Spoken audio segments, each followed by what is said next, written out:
में मखसूस नशिस्तें PTI से ली गई हैं, मैं समझता हूँ ये एक इंतहाई अफसोसनाक फैसला है और ये गैर कानूनी और गैर आईनी फैसला है, इसमें कोई कानून और आइन की रूह नहीं है। और दूसरी बात जहाँ तक ताल्लुक है इस फैसले का, तो मैं मौलाना फजल रहमान साहब को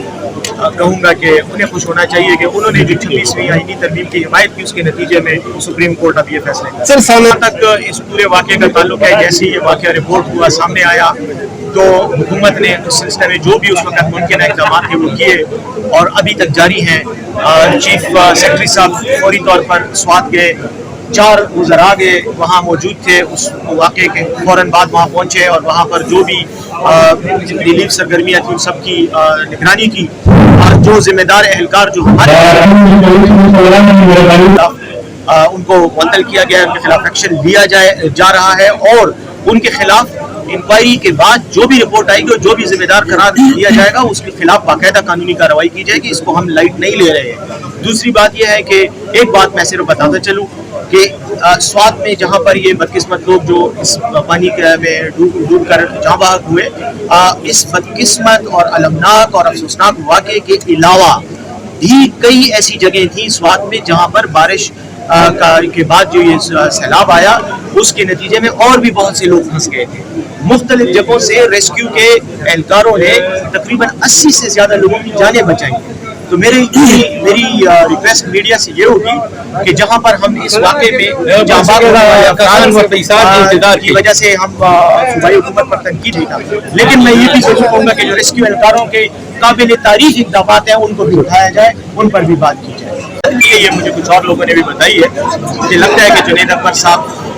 शायद कुछ परेशान हैं और शायद जो जिम्मेदारी इमरान खान ने उनको दी है शायद वो उसको पूरा नहीं कर पा रहे, तो परेशानी में अब और शायद उनको कुछ काम नहीं कर पा रहे हैं, तो शायद इल्ज़ामात लगा रहे हैं,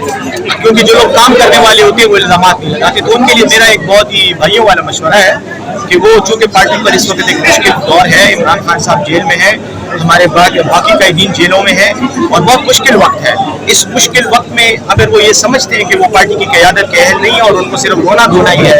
और फिर बाद में जाके टीवी चैनल्स पर अपनी पार्टी के बारे में और अपनी पार्टी के लोगों के बारे में इस तरह के इल्ज़ाम लगाने, इससे बेहतर है कि वो घर बैठ जाए और किसी अहल शख्स को मौका दें कि वो पार्टी की क़यादत संभाल कर पार्टी को इन मसाइल से निजात दिला सके। आपने पश्तो की एक कहावत सुनी होगी कि बूढ़ा बूढ़ा कवान उपलब्ध देखोगी, गोल गोल करो तो आपके मुंह में मिठास पैदा हो जाएगी। तो मेरे ख्याल में जो लोग ये समझ रहे हैं कि KP की हुकूमत ख़त्म होगी और अमीर मकाम साहब अगर ये समझ रहे हैं कि उनके भाई वज़ीर आला बनेंगे, तो मैं उन्हें कहूँगा कि बस गुड़ गुड़ करते रहो, इसी तरह खुश होते रहो, कोई इम्कान नहीं है। हुकूमत हमारी कायम है, अल्लाह के फजल से हमारे तमाम मराकीन हमारे साथ हैं, इमरान खान के साथ हैं और इंशाअल्लाह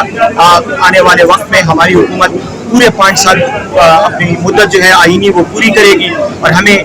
किसी भी किस्म का कोई खतरा कोई रिस्क। ऑपरेशन तो नहीं था, वो जारी ऑपरेशन है और उसमें सिर्फ ये नहीं है कि हमने जो नाजायज़ तामीरात हैं गैर कानूनी उनको गिराना है, बल्कि हमने जो दरिया में गैर कानूनी माइनिंग थी उसको भी रोक रहे हैं। बाकी भी कई ऐसे इक़दाम किए जा रहे हैं जो एक जामे कॉम्प्रहेंसिव स्ट्रेटेजी के तहत इक़दाम किए जा रहे हैं और जो भी गैर कानूनी होगा चाहे वो किसी की भी बिल्डिंग होगी उसको गिराया जाए। सर सूबाई बजट मंजूर हो भी गया है और सूबाई बजट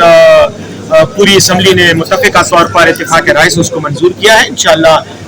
बजट के हवाले से कोई मसला की तो इसी तनाज़ुर में की थी कि बजट के हवाले से जो खैबर पख्तूनख्वा की हुकूमत और असम्बली ने जो इक़दाम लिए और उन्होंने उनको अप्रूव किया, उन्होंने कहा बिल्कुल ठीक किया, मेरी तरफ से